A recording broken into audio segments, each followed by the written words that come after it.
Hey guys, welcome to Biology in Blood. This is Shubham Srivastava. Hope you all are good. आज का जो हमारा lecture होगा ये होगा लेक्चर नंबर 3 क्लास 12 के first unit reproduction in organism का. ये लेक्चर नंबर 3 आपके सामने आज आने जा रहा है. उम्मीद है कि पिछले लेक्चर्स की बातें तुम्हें ध्यान में है, तुम्हें एक क्विक रिव्यू ले लेना चाहिए. तो हम शुरू करते हैं कि सबसे पहले हमने जो इस चैप्टर में देखा था वहां हमने रिप्रोडक्शन की डेफिनेशन को के बारे में जाना था. हमने लाइफ स्पैन के ऊपर एक डिस्कशन किया था कि भाई लाइफ स्पैन क्या है, जहां में ये पता चला था कि किसी भी लिविंग ऑर्गेनिज्म का जो बर्थ होता है वहां से फिर उसके नेचुरल डेथ के बीच का जो पीरियड होता है ये उसका लाइफ स्पैन होता है. इसके बाद हम आगे बढ़े थे, हमने रिप्रोडक्शन की डेफिनेशन को देखा था. हमने जाना था कि एक ऐसा बायोलॉजिकल प्रोसेस है जिसमें कोई भी लिविंग ऑर्गेनिज्म अपने ही जैसे दिखने वाले एक नए यंग वंस को जन्म देता है.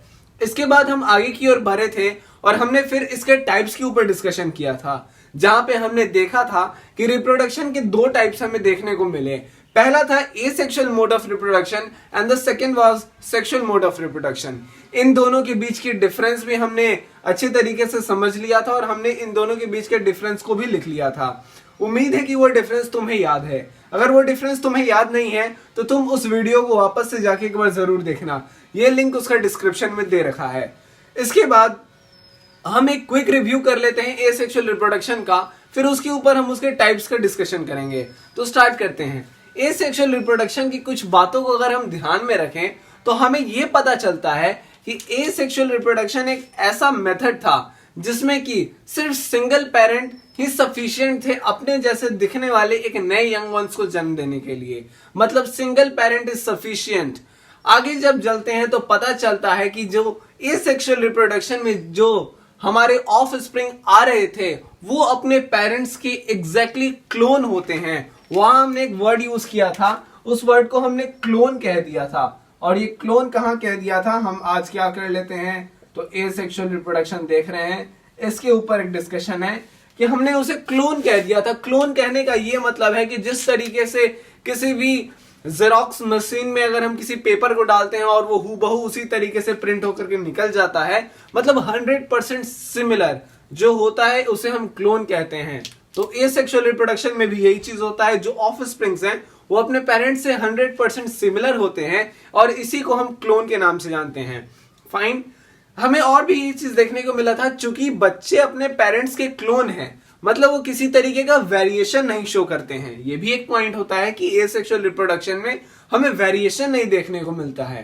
वेरिएशन चूंकि नहीं देखने को मिलता है इसलिए हमें एसेक्सुअल रिप्रोडक्शन के कारण इवोल्यूशन नहीं देखने को मिलता है. ये बात क्लियर है. उम्मीद है तुम्हें ये बात समझ में आया होगा. ये ऑलरेडी ये टॉपिक्स हो चुके हैं. आज का जो हमारा मेन टॉपिक है इसमें हम डील करने वाले हैं एसेक्सुअल रिप्रोडक्शन के डिफरेंट टाइप्स के ऊपर, जहां हम शुरू करेंगे बाइनरी फ्यूजन से. Binary fusion, multiple fusion, regeneration, fragmentation, spore formation, गेमा कप. इसके बाद हम चलेंगे टिश्यू कल्चर की तरफ. इतनी सारी बातों को हम आज कंप्लीट करने की कोशिश करते हैं. फाइन. तो पहला टॉपिक जो हमारे पास है एसेक्सुअल रिप्रोडक्शन के टाइप्स का वो है बाइनरी फ्यूजन. बाइनरी फ्यूजन ये ऑलरेडी तुमने पढ़ रखा है. जहां स्टैंडर्ड 8th में जहां पर रिप्रोडक्शन हमें पढ़ना था वहां पे हमें ऑलरेडी इन सब चीजों के बारे में एक बेसिक्स जान लेना था. आज हम उस बेसिक्स को थोड़ा सा उसको इलैबोरेट करते हुए चलेंगे, उसी चीजों को थोड़ा और डिटेल में करेंगे और उन्हीं बातों को रिपीट करने की कोशिश करेंगे. अगर तुम्हें क्लास 10 के वो लेक्चर्स दिमाग में हैं तो तुम्हें ये टॉपिक्स काफी आसान लगने वाला है. तो खैर शुरू करते हैं. जैसा कि पहला है बाइनरी फ्यूजन. यहां पर क्या होता है कि यहां पर कोई सिंगल सेल जो होता है ये दो सेल्स में टूट जाता है. मतलब यहां पर सिंपल सा है कि ये कोई सिंगल सेल है जो टूट करके दो छोटे छोटे सेल्स में डिवाइड हो जाता है. इसका एक एग्जांपल हमें देखने को मिलता है अमीबा में. अमीबा में क्या होता है कि for example this is a parent amoeba. अगर ये पेरेंट अमीबा है तो इसके अंदर दो तरीके के प्रोसेस होते हैं. सबसे पहले होता है इसका कैरियोकाइनेसिस. कैरियोकाइनेसिस कभी भी याद रखना, जहां पर भी कैरियो वर्ड लिखा हो इसका मतलब होता है न्यूक्लियस का डिवीजन. कैरियोकाइनेसिस का क्या मतलब होता है, न्यूक्लियस की डिवीजन हो रही है यहां पर. तो चूंकि यहां पर न्यूक्लियस डिवाइड कर जाता है तो यहां क्या होता है, ये पेरेंट बॉडी है और पेरेंट बॉडी में ये न्यूक्लियस इस तरीके से डिवाइड कर जाता है। यहां पर एक प्रेशर निकला और यहां से दो अलग अलग न्यूक्लियस इस पेरेंट बॉडी में बनना शुरू हो जाता है। और इसके बाद जो होता है वहां होता है साइटोकाइनेसिस। तो साइटोकाइनेसिस में क्या होता है, तो यहां साइटोप्लाज्म का डिवीजन हो रहा होता है। फाइन, साइटोकाइनेसिस में साइटोप्लाज्म की डिवीजन हो रही है। तो ये जो पेरेंट बॉडी था अब ये छोटे छोटे इस तरीके से टुकड़ों में टूट जाता है। ये इसका साइटोप्लाज्म डिवाइड करता है एंड फाइनली ये दो छोटे छोटे अमीबाज में टूट जाते हैं और इन अमीबाज को हम कह लेते हैं डॉटर अमीबा। तो यहां पर क्या हुआ कि एक सिंगल अमीबा था जिसके अंदर पहले कैरियोकाइनेसिस हो रहा है। कैरियोकाइनेसिस मतलब उसके न्यूक्लियस की डिवीजन हो रही है एंड सेकंड थिंग इज उसका साइटोकाइनेसिस हो रहा है जहां पर उसके साइटोप्लाज्म में डिवीजन देखने को मिला। तो कैरियोकाइनेसिस, इसके बाद साइटोकाइनेसिस एंड फाइनली दो छोटे छोटे अमीबाज हमको मिल गए। इन अमीबाज को हमने डॉटर अमीबा कह दिया और ये पेरेंट अमीबा हमारे सामने है। तो यही है बाइनरी फिजन। उम्मीद है समझ में आया होगा। आगे बढ़ते हैं। नेक्स्ट टॉपिक है हमारे पास मल्टीपल फिजन। एक्चुअली वर्ड जो ये फिजन लिखा होता है ना, इस फिजन का मतलब ही होता है टूटना। फिजन का मतलब होता है कि टूट जाना। किसी भी चीज का टूटने को हम फिजन कहते हैं। और कोई दो छोटा छोटा चीज या एक से ज्यादा चीज अगर आपस में मिलकर एक बड़ा यूनिट तैयार करता है तो उसे हम फ्यूजन कहते हैं। तो फ्यूजन से यहां पर यह भी क्लियर हो जाना है कि यहां पर भी बात हो रही है टूटने की और यहां पर बाइनरी फिजन ना होकर के हो रहा है मल्टीपल फिजन। मल्टीपल फिजन से कहने का यह मतलब है कि यहां पर जिस भी चीज को टूटना है वो एक से ज्यादा बार टूटने वाला है। फॉर एग्जाम्पल कि अगर ये कोई यूनिसेलुलर बॉडी है, ये उसका न्यूक्लियस हो गया, उस यूनिसेलुलर बॉडी का ये हो गया nucleus and this is the cytoplasm of that body. ये साइटोप्लाज्म है। अब यहां पर बाइनरी फिजन में हमें देखने को मिला था कैरियोकाइनेसिस और यहां पर हमें देखने को मिल जाएगा मल्टीपल कैरियोकाइनेसिस।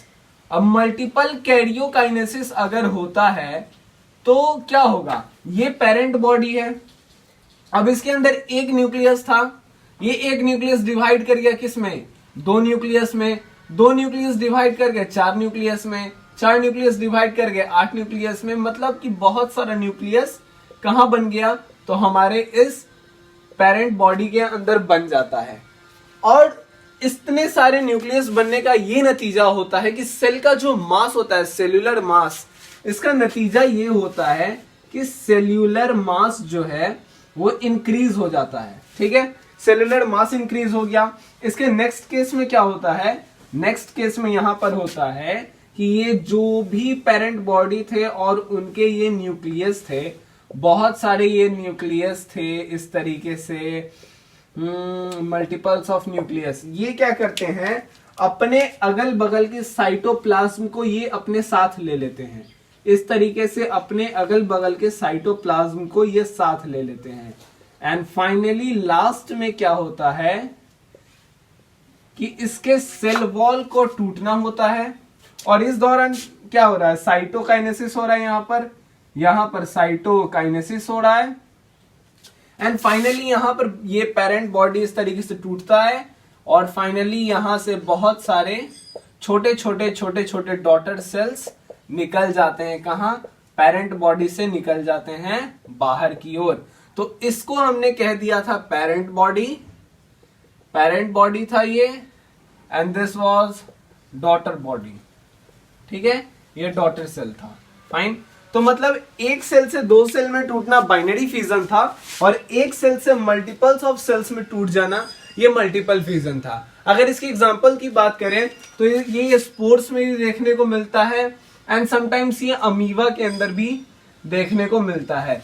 मतलब कहने का कि अमीबा अपने फेवरेबल कंडीशन में बाइनरी फिजन भी करता है और समटाइम्स अमीबा मल्टीपल फिजन भी करता है। फाइन, नेक्स्ट टॉपिक की ओर चलते हैं। Now the third type of asexual reproduction is fragmentation. Fragmentation से ये ऑलरेडी क्लियर हो जाता है कि छोटे छोटे फ्रेगमेंट्स की यहां बात हो रही है।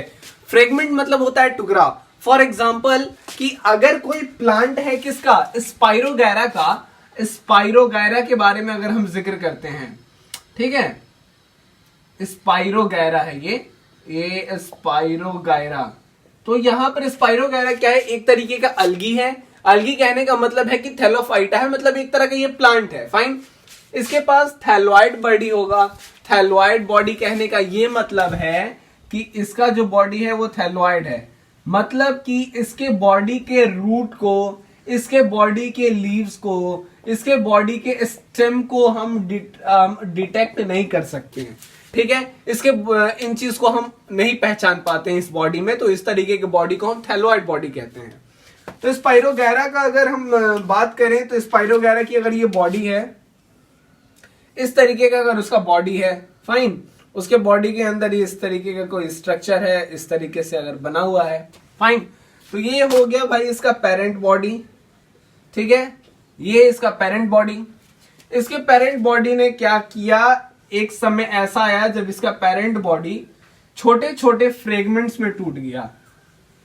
मान लो ये 3 फ्रेगमेंट्स में यहां पर टूट रहा है। ये कोई हार्ड एंड फास्ट रूल नहीं है कि ये 3 फ्रेगमेंट्स में ही टूटेगा, लेकिन मान लो ये एक छोटा सा ये फ्रेगमेंट है, ये तीनों क्या हो गए, तो ये हो गया फ्रेगमेंट्स। ठीक है, और इसके बाद वाले स्टेप में क्या होता है कि यही फ्रेगमेंट, ये वाला फ्रेगमेंट कुछ मैच्योर हो जाएगा, ये वाला फ्रेगमेंट अपने आप में मैच्योर हो जाएगा, और ये वाला फ्रेगमेंट अपने आप में मैच्योर हो जाएगा। एंड फाइनली क्या होगा कि एक स्पाइरोगायरा से छोटे छोटे फ्रेगमेंट्स जो निकले थे, वो फ्रेगमेंट्स एक मैच्योर बॉडी बना लेते हैं, और इनको हम क्या कह लेते हैं फिर, ये सब क्या है, ये न्यू स्पाइरोगायरा है। ठीक है, न्यू स्पाइरोगैरा मतलब एक पेरेंट बॉडी है जो छोटे छोटे फ्रेगमेंट्स में टूट गया, और फ्रेगमेंट्स में टूटने के बाद उसका हर एक छोटा फ्रेगमेंट एक समय एक मैच्योर स्पाइरोगैरा में अगर कन्वर्ट हो जाता है, एक मैच्योर बॉडी में कन्वर्ट हो जाता है, तो इसे हम क्या कह लेते हैं, फ्रेगमेंटेशन। समझ में आया। अब इसके बाद हम लोग शुरू करते हैं रीजनरेशन। जैसा कि ये रीजनरेशन लिखा है, एक समय रिप्रोडक्शन भी लिखा हुआ था, तो वहां हमने इसे 2 पार्ट में तोड़ दिया था, री एंड प्रोडक्शन में। रीजनरेशन को भी हम उसी तरीके से तोड़ देते हैं, री प्लस जनरेशन में। जनरेशन मतलब किसी चीज का बनना है ना, री मतलब बार बार बनना। इसका एग्जाम्पल है, बहुत खूबसूरत एग्जाम्पल है, हमने कई बार इसके बारे में पढ़ा है जूनियर क्लासेस में भी, जैसे कि प्लेनेरिया है। प्लेनेरिया है, अगर ये प्लेनेरिया की अगर इस हम पेरेंट बॉडी को इस तरीके से अगर हम बनाते हैं, ये रहा प्लेनेरिया का अगर पेरेंट बॉडी, फाइन, इसके पेरेंट बॉडी में एक्सीडेंटली अगर इसका बॉडी अगर छोटे छोटे टुकड़ों में टूट जाता है, फॉर एग्जांपल कि इस तरीके से प्लेनेरिया का एक पार्ट टूट गया, एक पार्ट इसका मिडिल पार्ट ऐसे टूट गया, और नीचे का पार्ट इस तरीके से टूट गया, बीच से अलग ही हो गया, तो प्लेनेरिया के पास ऐसी कैपेसिटी है कि उसका हर एक फ्रेगमेंट, फॉर एग्जांपल अगर ये उसका हेड है, तो इस तरीके से उसका हेड क्या करेगा, रेस्ट ऑफ द बॉडी को इस तरीके से ग्रोथ करवा लेगा। इसका बीच का पार्ट अगर ऐसे है, तो ये नीचे वाले पोर्शन को भी इस तरीके से ग्रो करवा लेगा, और ऊपर वाले पोर्शन को भी, अपने हेड को भी इस तरीके से ग्रो करवा लेगा। एंड द नीचे वाला पार्ट जो है, ये भी अगर इस तरीके से है, तो ये rest of the upper part को ये रीजनरेट कर लेता है, ये उस तरीके से डेवलप कर लेता है। फाइन, तो हमें ये क्या देखने को मिला कि यहां से एक प्लेनेरिया फिर वापस बन के तैयार है, यहां से हमें देखने को मिला कि एक प्लेनेरिया वापस से बन करके तैयार है, यहां नीचे वाले से भी हमें यही देखने को मिला कि वापस से एक प्लेनेरिया बन करके तैयार है। तो इसके टूटे हुए पार्ट से एक नया बॉडी निकल के आ रहा है, और ये क्या है, ये न्यू प्लेनेरिया है। यहां पर नया प्लेनेरिया देखने को मिला, मतलब कि एक छोटे से टुकड़े से एक नया फिर बॉडी डेवलप कर जाता है, रीजनरेट कर जाता है, तो इसी चीज को हम कह लेते हैं रीजनरेशन। समटाइम्स ये हाइड्रा में भी देखने को मिलता है, ये प्लेनेरिया में भी देखने को मिलता है। फाइन, समझ में आया। नेक्स्ट टॉपिक हम चलते हैं, जहां पर हम देखते हैं बडिंग। बडिंग का मतलब होता है किसी चीज का खिलना। फॉर एग्जाम्पल एक प्लांट है, जिस प्लांट में एक कली खिलता है छोटा सा, एंड फाइनली फिर वो एक फूल में कन्वर्ट हो जाता है। वही उसी तरीके का प्रोसेस देखने को मिलता है हमें हाइड्रा के अंदर, उसी चीज को देखते हैं। तो बडिंग जो है, ये बडिंग का केस हमें देखने को मिलता है किस किस में, तो हमें ये हाइड्रा के अंदर देखने को मिलता है, हमें ये ईस्ट के अंदर देखने को मिलता है, और भी बहुत सारे एग्जांपल्स हैं हमें जिसमें हमें बर्डिंग देखने को मिलता है। तो बर्डिंग का क्या मतलब होता है, किसी बर्ड का खिलना, ठीक है। तो क्या है, फॉर एग्जांपल अगर हम हाइड्रा की बात करें तो हाइड्रा के बारे में अगर तुम्हें बोला जाए कि हाइड्रा एक प्लांट है या एनिमल है, तो तुम सोचो क्या है हाइड्रा, ठीक है। इस वीडियो को पॉज करो और तुम सोचो 1 मिनट के लिए कि हाइड्रा क्या है, एक प्लांट है या एनिमल है। अगर तुम्हारे दिमाग में आ रहा है कि हाइड्रा एक प्लांट है तो तुम्हारा आंसर बिल्कुल गलत है। अब तुम चलो क्लास 11th में, जहां पर तुमने पढ़ा था क्लासिफिकेशन, उस दौरान तुमने पढ़ा था किंगडम एनिमेलिया। किंगडम एनिमेलिया पढ़ रहे थे उस वक्त, तुमने बहुत सारे फाइलम्स उसके देखे थे, जहां पे फाइलम पॉरीफेरा था, सिलेंटरेटा था, टीनोफोरा, प्लेटिहेल्मिसन, बहुत सारे फाइलम्स थे। वहां पे फाइलम सिलेंटरेटा में तुमने एक एग्जांपल पढ़ा था, किसका, हाइड्रा का। तो क्या हाइड्रा एक प्लांट है? नहीं, हाइड्रा एक एनिमल है। इसका देखने में ये कुछ कुछ प्लांट जैसा भले ही लगता है, लेकिन एक्चुअली ये एक एनिमल है। फाइन। तो हाइड्रा में क्या होता है कि अगर ये हाइड्रा का एक बॉडी है, एक मैच्योर बॉडी है, ये पेरेंट बॉडी है, क्या है, ये पेरेंट हाइड्रा है। फाइन। अब इसमें क्या हुआ, समय के साथ इसके बॉडी में यहां पर एक बर्ड निकल करके आता है। ये छोटा सा क्या है, ये बर्ड निकल करके आता है। समय के साथ इस बर्ड में क्या होता है, कुछ ग्रोथ हो जाता है। फाइन। इस ग्रोथ के कारण क्या होता है, इस हाइड्रा में मैच्योरिटी आती है थोड़ी, और फिर समय के साथ ये बर्ड जो है इस पेरेंट बॉडी से निकल जाता है, पेरेंट बॉडी से अलग हो जाता है और फाइनली नीचे गिरता है, और इस तरीके से फिर एक न्यू हाइड्रा के रूप में ये धीरे धीरे अपने आप को डेवलप कर लेता है। सेकेंड केस अगर हम ईस्ट का लेते हैं, तो ईस्ट में अगर ये पेरेंट बॉडी है तो उसके ऊपर इस तरीके से छोटे छोटे बर्ड्स, उसके ऊपर बर्ड एंड उसके ऊपर बर्ड, इस तरीके से निकल के चले आते हैं। ये क्या है, ये बर्ड्स